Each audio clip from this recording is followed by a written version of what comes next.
When the Empire declared war, the galaxy was already full of whispers and predictions. Many worlds were watching the humans closely. Most of the powerful species expected panic, or at least a desperate scramble for defenses. Humanity, after all, was still considered young and untested. Their fleets were smaller, their weapons seemed basic, and their colonies were scattered across a few star systems. The Empire itself had grown over thousands of years, conquering dozens of civilizations, and crushing any resistance with little effort. It seemed obvious to most observers that humanity would either surrender or be quickly overwhelmed.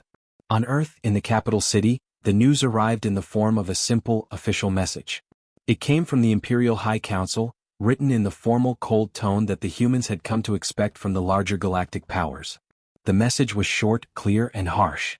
It declared that the Empire considered humanity a threat and would act to neutralize it within the next standard galactic cycle. President Alan Reed read the message carefully. He did not shout. He did not call for an immediate military response. He did not look angry.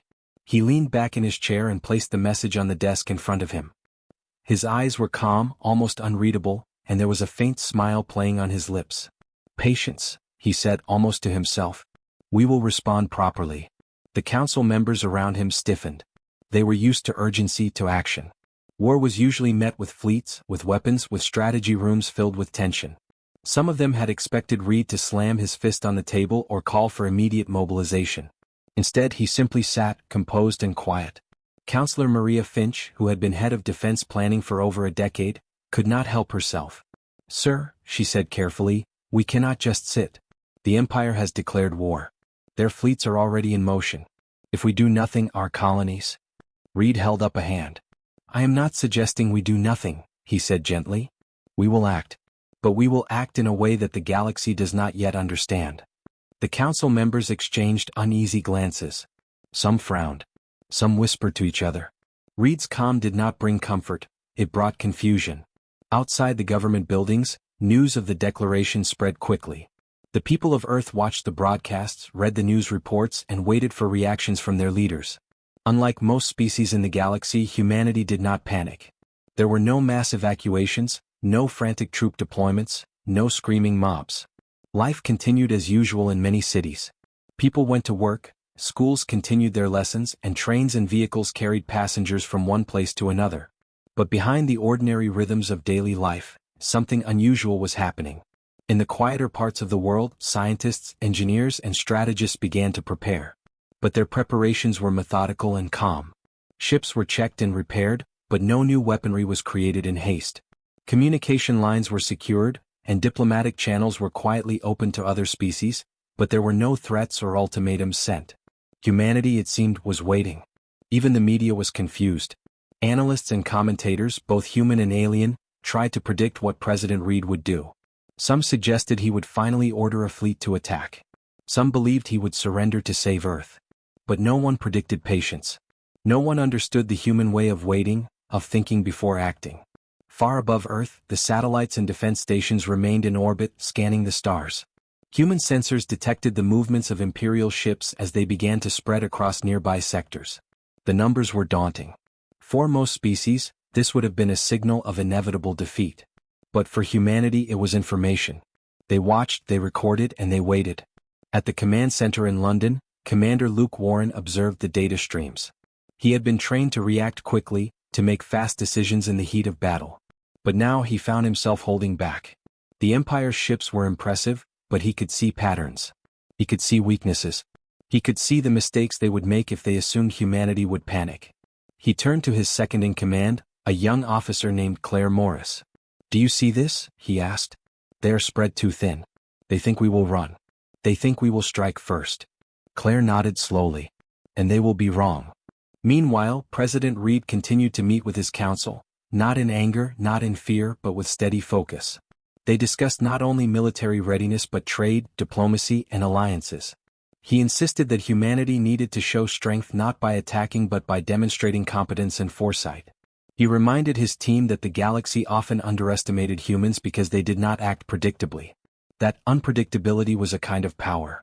"History," he said quietly, "has shown us that patience can be more dangerous than force. The Empire expects us to panic, to retaliate immediately. They think we are weak. Let us show them that we are something else entirely. And so, humanity did not rush. Humanity did not shout. Humanity did not fire a single shot. They simply watched. Across the galaxy, Imperial commanders grew impatient. They sent messages demanding answers, threatening action, and mocking the humans' apparent inaction. But on Earth, these messages were read, logged, and filed. No response was given, not out of fear but out of strategy. In small towns and cities, ordinary humans continued their lives, unaware of the careful calculations happening at the highest levels. Farmers tended their fields, children played in parks, shopkeepers opened their stores, and workers traveled to their offices. To an outsider, life seemed normal. To those who knew, humanity was preparing in silence, observing the enemy and waiting for the exact right moment to act. It was not the calm of ignorance or helplessness. It was the calm of knowledge, the calm of strategy, and the calm of confidence.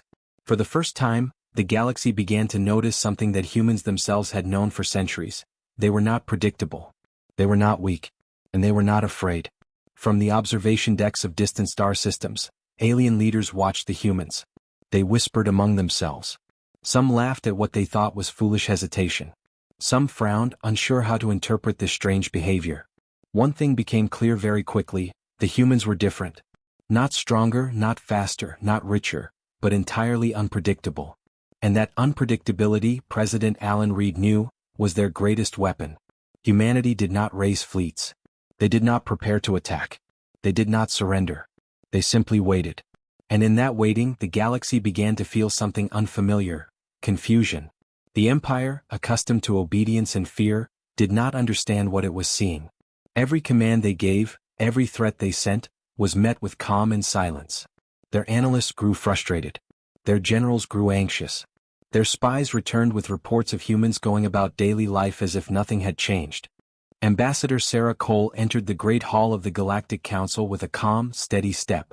The room was massive, larger than any chamber she had ever seen on Earth, and filled with beings from dozens of different species. Their shapes, sizes, and colors were strange, and many of them had features that humans could not easily comprehend. Some had multiple eyes, some had limbs in unusual arrangements, and a few had forms that seemed almost liquid in motion. Yet, none of this intimidated her. She was here not as a soldier or a politician, but as a voice of humanity. The Empire had declared war, and many of the council members expected her to beg for mercy, to plead, to show fear. What they did not expect was calm honesty. Sarah understood that the galaxy was watching. Every word she spoke would ripple across countless star systems, interpreted by diplomats, generals, and civilians alike.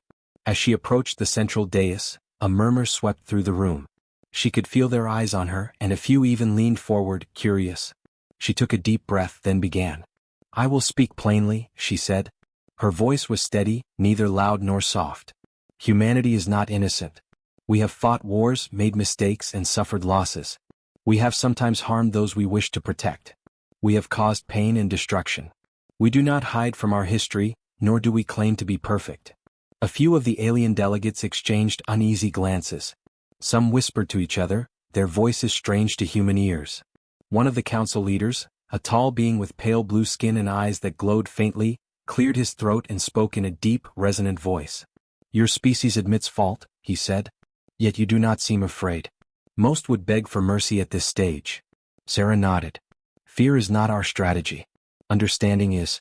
You must understand that we do not react in predictable ways. We do not seek war for power, nor do we seek destruction for its own sake. But if we are attacked, we will defend ourselves intelligently, and without hesitation." She paused, letting her words sink in. Around the hall, the atmosphere began to shift. There was tension, yes, but also curiosity. No other species had spoken like this before, not in council chambers, not in negotiations, not in history. Most would either threaten or boast or lie. Humans spoke the truth. "I will share more," she continued. "In our past we have endured great trials. Entire cities have been destroyed by mistakes, and yet we survived. Entire generations have been lost in conflicts, yet we rebuilt. We have learned from suffering and adapted. And in all of this we did not give up. We did not surrender to fear, and we did not assume that others would always act as we expect." The room fell silent. Even the scribes taking notes paused. Humanity's honesty was striking. It was not humility or submission. It was something else entirely. Some of the more experienced diplomats recognized it as strength, but of a kind that was hard to define. One of the council members, a creature with multiple jointed arms and a head shaped like a crescent, leaned forward. "You admit your history is filled with errors," it said. "Do you admit you would fight if necessary?" Sarah's gaze was steady. "Yes, we would fight. But not blindly, not recklessly. We fight with knowledge, with planning, and with a clear understanding of consequences. And when we fight, we do so not to dominate but to protect. That is the difference." A soft murmur went through the council again. Some of the species were whispering, trying to interpret her words. Others were clearly unsettled. A few of the military commanders shifted uncomfortably in their seats. They had expected human fear or human aggression. What they had not expected was this strange combination of honesty, restraint, and quiet confidence. Sarah continued, moving slowly around the dais, making sure her gaze met as many delegates as possible. "We are not here to claim superiority. We are here to survive and to protect our people. But understand this, underestimating us will be a mistake. History has shown time and again that species who think we are weak do so at their own peril. We learn. We adapt. And when necessary, we respond in ways that are unexpected." She paused again, letting the room absorb her words. The silence was thick, almost tangible. Many of the delegates were thinking, trying to make sense of a species that admitted mistakes so openly yet did not seem afraid. A few of the younger council members whispered to each other in concern. Some older members frowned, recalling the records of human history they had studied. Humans had indeed survived conflicts that seemed impossible, often against far more powerful species. The head of the council, a being with translucent skin that showed the glow of internal organs, tapped the table. "You speak of adaptation," it said. "But your fleets are small, your colonies limited. Surely you understand that we, and the Empire, have strength beyond your comprehension. Why should we not act now and crush you before you grow?" Sarah's voice remained calm. "Because crushing us does not guarantee safety. We have ways of responding that are not always visible. Strength is not only in weapons or numbers. It is in resilience, in cooperation, and in intelligence. You may act against us, but you will not find humanity as simple as you think." A few of the delegates leaned back, visibly uncomfortable. This was not a threat, at least not in the way they understood threats. There was no yelling, no raised voices, no demands. There was only calm honesty, and it carried a weight that most species were not used to. Sarah knew that some would see her words as arrogance. Others would see them as weakness. But the point was not to be understood immediately. The point was to be noticed, to be remembered. Humans, she knew, had always survived by doing what others did not expect. And now, faced with a galactic empire, they would do the same. As the session ended, she stepped back, allowing the delegates to murmur among themselves. She had no need to stay and argue. Her words had been spoken. They would spread across the galaxy, carried by reports, by news networks, and by the memories of those who had heard them. Outside the council hall, Sarah walked through the observation corridors, looking out at the stars. She thought of the humans watching from their worlds, their ordinary lives continuing despite the looming threat. It was remarkable in a way. They trusted their leaders, trusted their strategies, and trusted themselves. And in that trust was power.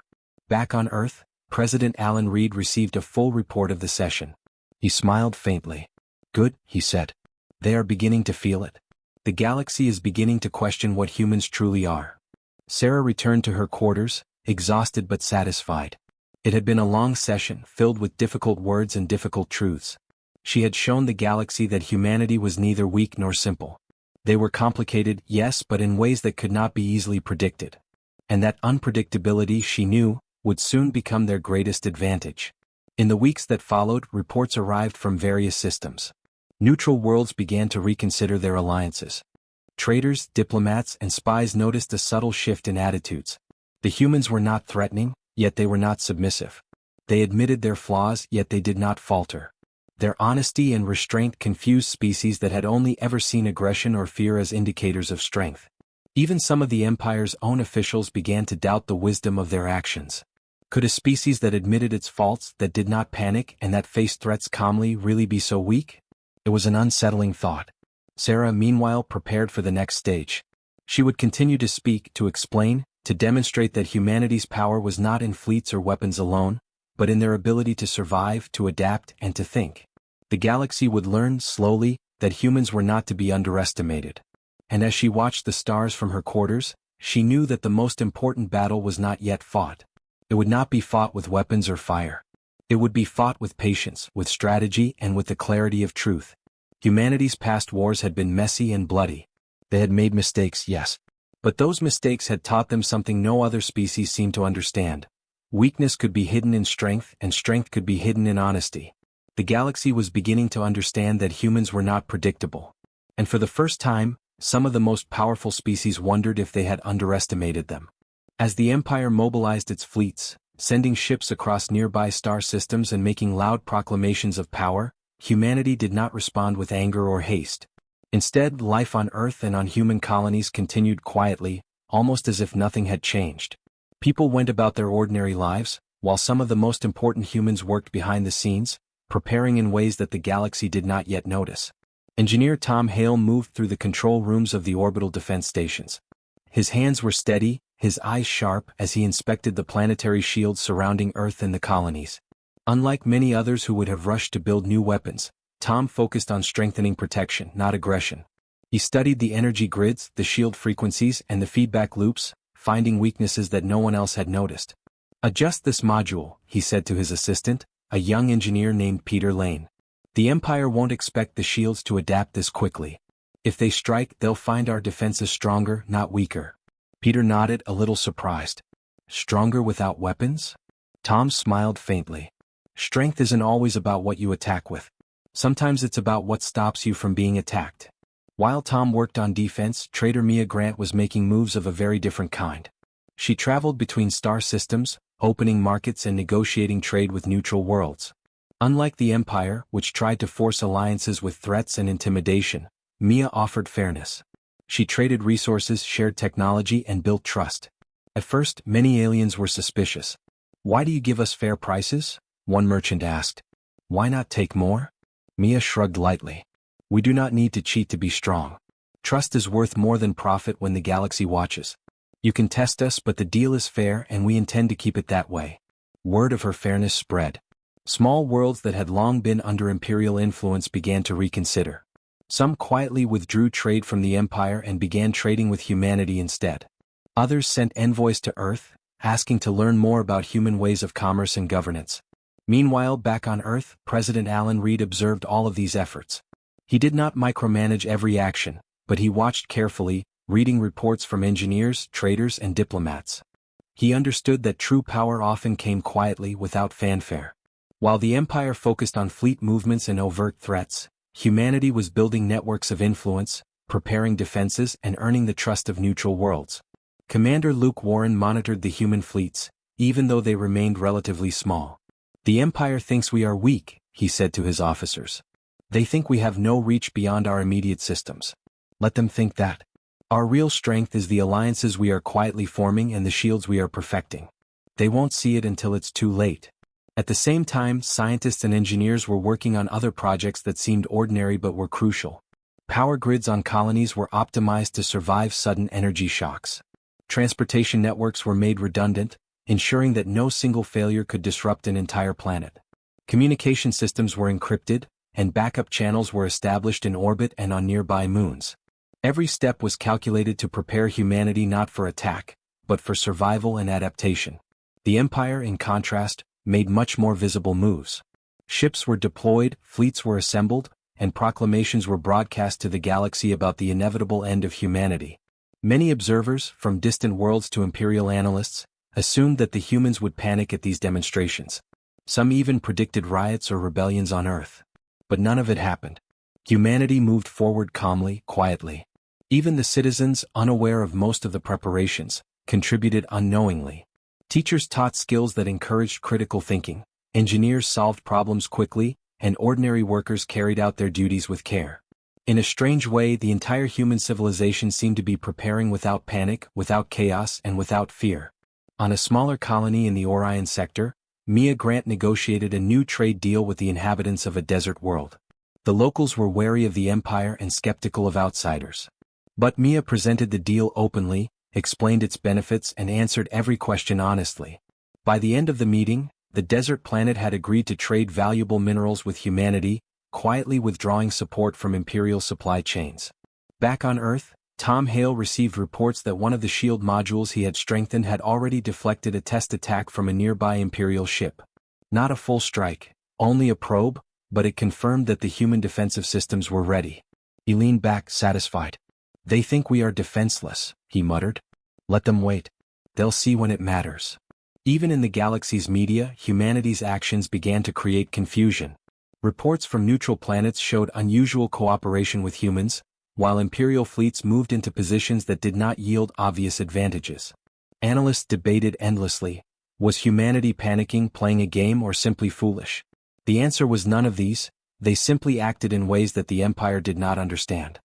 President Reed met with his council again in the capital. "The Empire is showing its hand," he said. "They move their fleets like pieces on a board, thinking they know the game. But we are not reacting to their moves.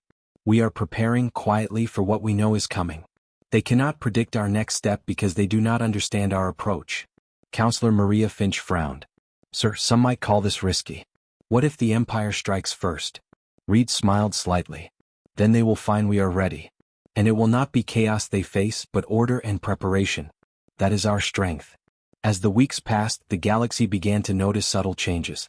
Worlds that had once been loyal to the Empire quietly shifted their allegiances. Supply routes that had been controlled by Imperial forces began to show gaps, filled by human trade. Scholars and diplomats from neutral civilizations sent reports of humans who acted not like conquerors or weaklings, but like a species that knew how to survive, adapt, and gain influence without violence. In the orbital stations around Earth, Tom Hale and his team continued testing shield modules. "It's working better than expected," Peter Lane said. "Even if a small fleet attacked, they wouldn't break through." Tom nodded. "Exactly. We don't need to strike first. We just need to be prepared. They'll underestimate us, and when that happens, we will have the advantage." Mia Grant, meanwhile, finalized yet another trade network, connecting humans to distant neutral worlds. "It's strange," she said to her assistant, "how fairness can be so powerful. The Empire uses fear to control, but humans gain loyalty with honesty." Her assistant laughed softly. "And the Empire doesn't even see it coming." As the Empire's fleets moved closer, preparing for what they thought would be an easy victory, humans on Earth and elsewhere remained calm. Ordinary people went about their lives, while strategists, engineers, and diplomats quietly shaped a web of power that the Empire could not yet comprehend. Even in distant colonies, ordinary citizens contributed. Farmers grew extra food, workers repaired infrastructure, and teachers ensured that children were ready to think and act critically. Every small act, unnoticed by the Empire, strengthened humanity in subtle but meaningful ways. President Reed watched the stars from the government tower one evening. "They think they are coming to conquer us," he said softly. "But they do not see the strength we have quietly built. They do not understand the power of patience, preparation, and intelligence. They will learn in time." And so, as the Empire flexed its muscles and displayed its might, humanity quietly prepared. Shields were strengthened. Trade networks expanded. Knowledge spread. Power shifted, not with weapons or fire, but with strategy, resilience, and careful foresight. The galaxy still assumed the humans would panic. Still assumed they would strike recklessly. Still assumed they would crumble under pressure. They were wrong. Humanity moved quietly, steadily, and intelligently. And in that quiet preparation, a new kind of power began to emerge, one that the Empire would not see until it was too late. The day the Empire finally attacked, the galaxy held its breath. Their fleets, massive and bristling with weapons, approached human colonies with the confidence of a species that expected easy victory.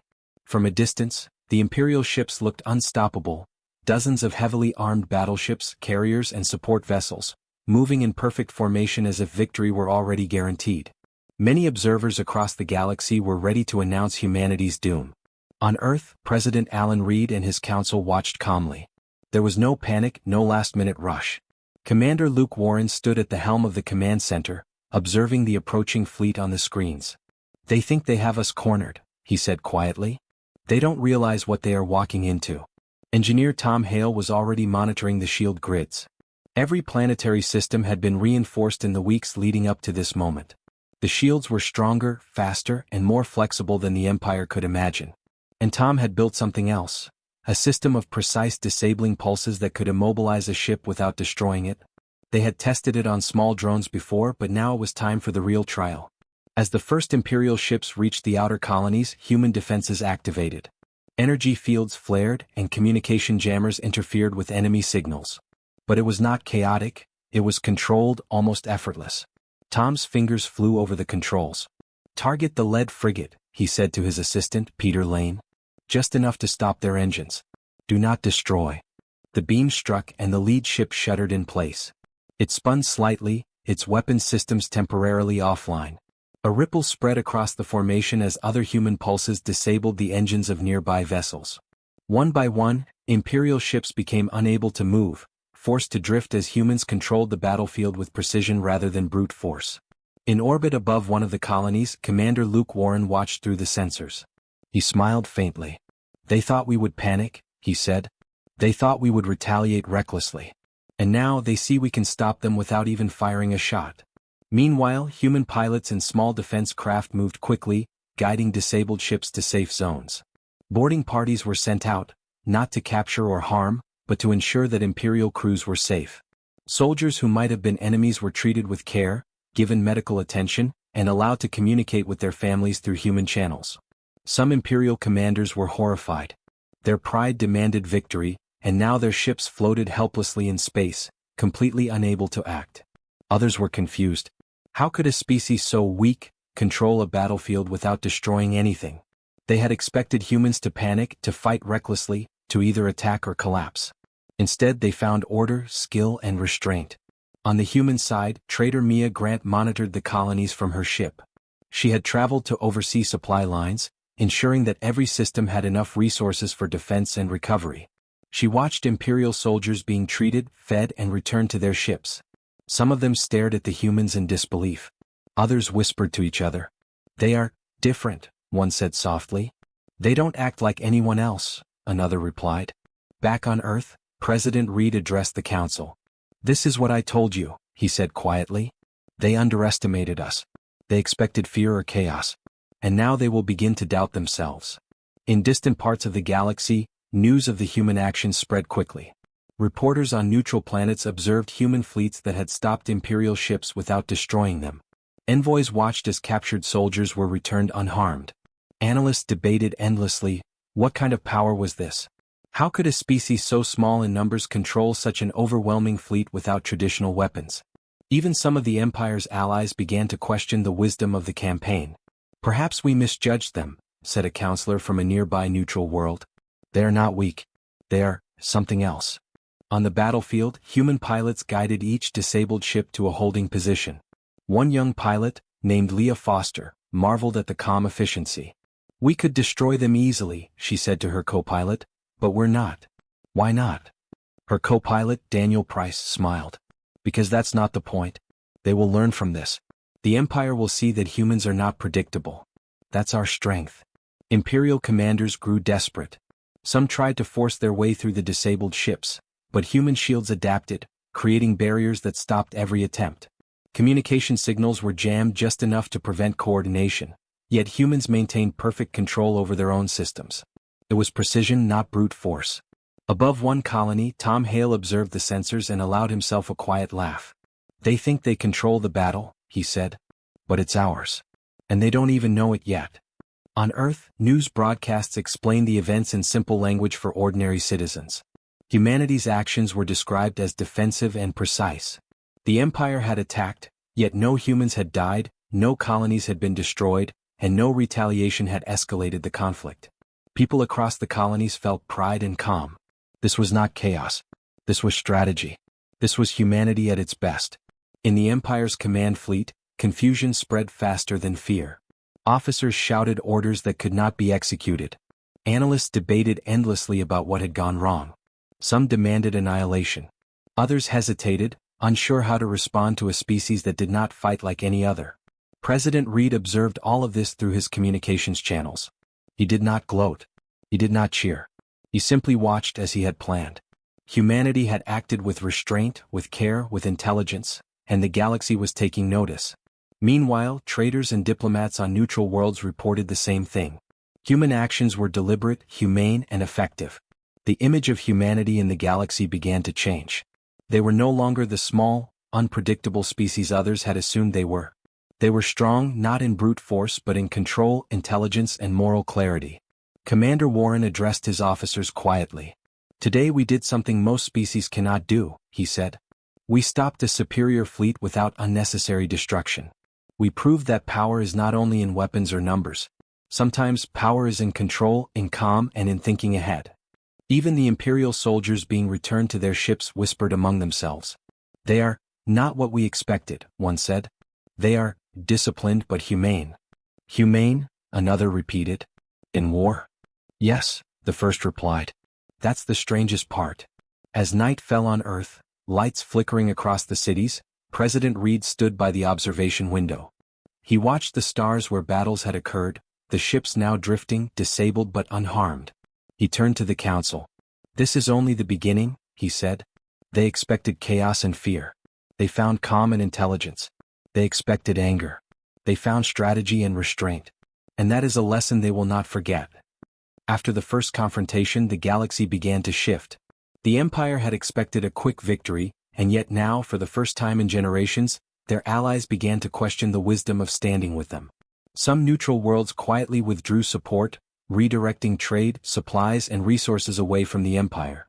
Others contacted human diplomats, seeking alliances that did not demand loyalty or fear, only fairness and cooperation. Commander Luke Warren watched the reports from his control room. Screens flashed with updates from distant colonies, showing the subtle changes in allegiance. It was not loud, dramatic, or violent. It was quiet, almost invisible to those who only measured power in numbers or weapons. And yet it was undeniable. Humanity's influence was growing, and the Empire's control was quietly weakening. "Sir," said Lieutenant Daniel Price, pointing at the screens, "look at this. Systems that were loyal to the Empire are opening communications with us. They're asking for trade agreements, and some fleets have refused to respond to Imperial commands. They're just leaving." Luke leaned back in his chair. "Exactly. That's what we wanted." Confusion spreads faster than fear. Let them hesitate, let them question. That hesitation is our advantage. Meanwhile, on Earth, President Alan Reed convened a small council. He did not need to give orders. Most of the systems were already acting on strategies that had been in place for weeks.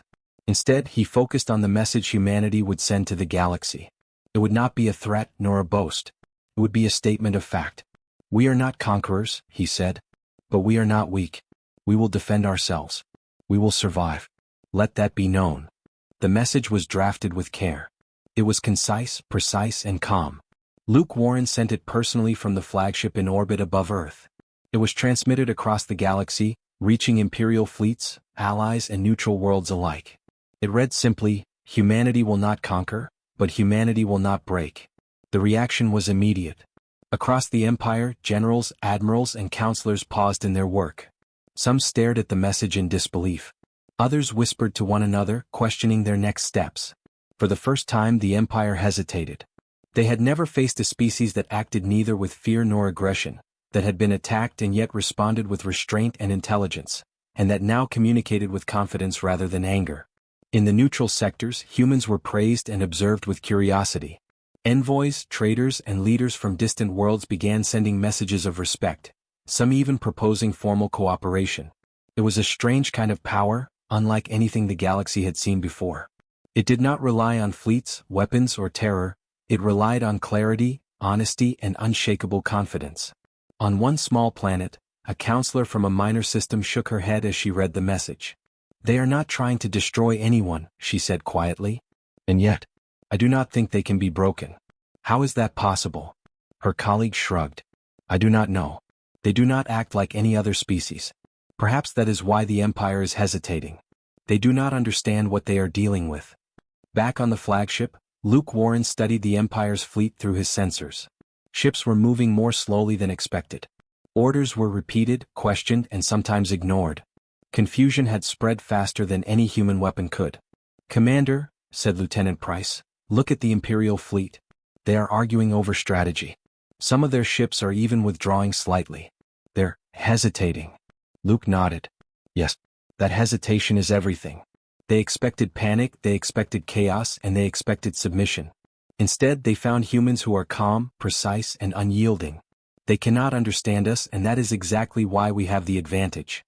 Meanwhile, on Earth, President Reed and his council observed the growing impact. Messages poured in from neutral worlds. Traders reported ships refusing imperial commands. Diplomats noted that even minor colonies were shifting allegiances.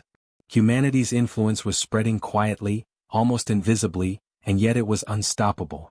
In one orbital control room, Tom Hale monitored the shield grids. "The Empire may strike again," he said.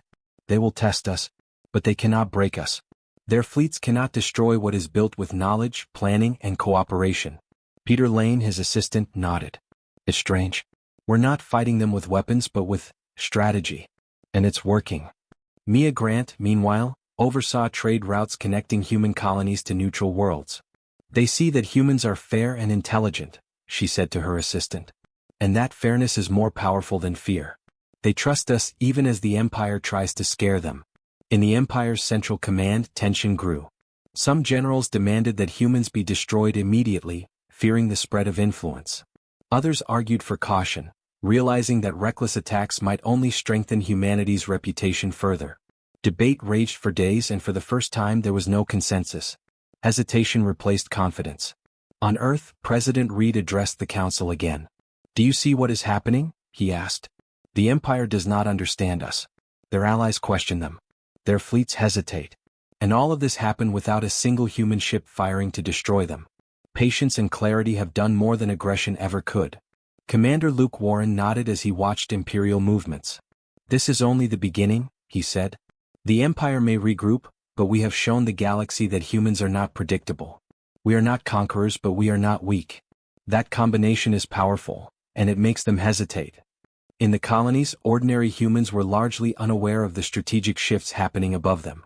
Farmers harvested crops, teachers educated children, and workers repaired infrastructure. Yet their daily efforts, combined with the careful planning of engineers, traders, and commanders, contributed to a network of resilience and influence that no other species had anticipated.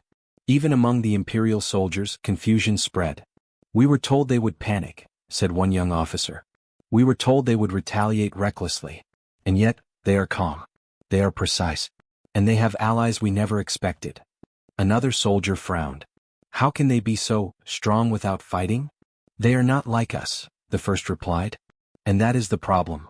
As weeks passed, the galaxy slowly began to understand a fundamental truth about humanity. Strength was not measured by fleets, weapons, or fear. Strength was measured by intelligence, restraint, and the ability to act with purpose when others expected chaos. Humanity had proven that lesson, and the Empire had hesitated for the first time in its long history. President Reed looked at the stars one evening, quietly. He saw Imperial ships scattered across distant systems, unsure of how to act. He saw neutral worlds moving closer to humanity. And he knew that this hesitation would shape the next stage of the conflict. "Strength," he said softly to the Council, "is not in domination. Strength is in control, knowledge, and patience. The galaxy will remember this moment. The Empire may still try to strike again, but they will do so with caution, and that caution is our advantage." Commander Luke Warren sent another report to the President. "Sir, our message has reached every corner of the Empire and the neutral sectors. Their hesitation is real. We have never seen anything like it. They expected weakness, and instead they found humans who will not be broken." The President nodded. "Exactly. That is all we need them to know for now. Let them wonder, let them hesitate, and let them realize that humans are not to be underestimated." Across the galaxy, systems that had once feared the Empire now quietly observed humanity. Some began tentative communications, offering resources or cooperation. Others simply noted the strange and unusual way humans had acted, calm, precise, and unyielding even in the face of overwhelming force. And in the Empire, the generals continued to argue. For the first time in centuries, they lacked confidence. Hesitation replaced certainty. Doubt replaced arrogance. Humanity had shown, without conquering, that it could not be broken. The galaxy for the first time paused. It did not know what would come next. But one truth was clear: humanity had proven itself in a way that the Empire, and the universe, had never seen before. The war that the galaxy had expected to be devastating ended in a way that no one had predicted. There were no victory banners, no grand parades of human triumph, and no burned cities to signal dominance. The Imperial fleets retreated, quietly, without fanfare or cries of rage. The humans had not destroyed them, yet the Empire's pride had been broken. Its command structure fractured, and its allies slowly withdrew, realizing that the humans were not the species they had assumed. On Earth, President Alan Reed stood at the observation tower, looking out at the stars where the fleets had moved. The human colonies had survived unscathed. Children played in the streets, merchants opened their shops, and engineers continued to improve planetary defenses quietly. Life continued as normal, yet beneath that ordinary rhythm lay a network of human resilience that had left the galaxy stunned. Commander Luke Warren watched from the flagship in orbit above Earth. The Imperial fleets were gone, but he did not relax. "They will remember this," he said to his officers. "Not because we crushed them, but because we refused to destroy. They will remember that humans are strong, and yet choose not to conquer." Across the galaxy, news spread quickly. Neutral worlds reported the unexpected end of the war. Traders spoke of planets that had once feared the Empire, now cautiously reaching out to humans for trade and communication. Scholars studied the events, trying to understand how a species so small in numbers had faced a massive empire and come out unbroken, unweakened, and still free. Mia Grant moved between colonies, overseeing the opening of trade routes that had been blocked or neglected during the war. She was greeted not with fear but with respect. Leaders of distant worlds sought her guidance, asking how humans had survived, how they had defended themselves so effectively, and how they had maintained fairness even in the midst of potential destruction. "It's simple," she said to one group of envoys on a water-covered planet. "We prepare. We defend. But we do not destroy unnecessarily. We work with others, not against them. That is strength." Even the Imperial soldiers who had been captured and returned to their fleets spoke quietly among themselves. "They could have destroyed us," one said. "Every ship, every colony, but they did not. And yet, they won." "Yes," replied another. "They didn't fight like anyone else. That's why we lost without them firing a shot at us." On Earth, President Reed held a council meeting to discuss the future. Humanity had won, yet no territory had been taken, no tribute demanded, and no fleets sent to occupy conquered worlds. Instead, he focused on what mattered most: cooperation. "We ask for nothing," he told the council. "No land, no tribute, no dominance. The galaxy does not need to fear us because we will not rule. But we will share, we will cooperate, and we will ensure that order and fairness guide relations between worlds. That is the victory we sought." Counselor Maria Finch nodded slowly. "It is almost incomprehensible. We faced an empire, survived, and yet made no claim. Most species would have taken everything in sight." Reed smiled faintly. "Most species are not human. Our strength lies in knowing what is necessary and what is not. To take what we do not need is weakness, not power. To act out of fear or greed is a mistake. We have shown that restraint can achieve what war and conquest never could." In orbit, Commander Luke Warren monitored communications across the galaxy. The reactions were fascinating. Some systems sent messages of relief, others of respect, and some of quiet wonder. Humans had shown a kind of power that was impossible to measure in fleets or weapons: the power of intelligence, patience, and moral clarity. In a small colony near the Orion sector, a young teacher named Elena Marsh watched the news feeds with her students. "Humans won without conquering," she said softly. "They didn't destroy anyone, and yet they changed the galaxy forever." Her students stared, wide-eyed. "How can that be?" one asked. Elena smiled. "By showing that true strength is not in ruling others, but in surviving, helping, and being wise. That is the lesson humanity has taught the galaxy." Even within the Empire, the message spread. Commanders debated how they had failed to crush humanity, despite superior numbers and firepower.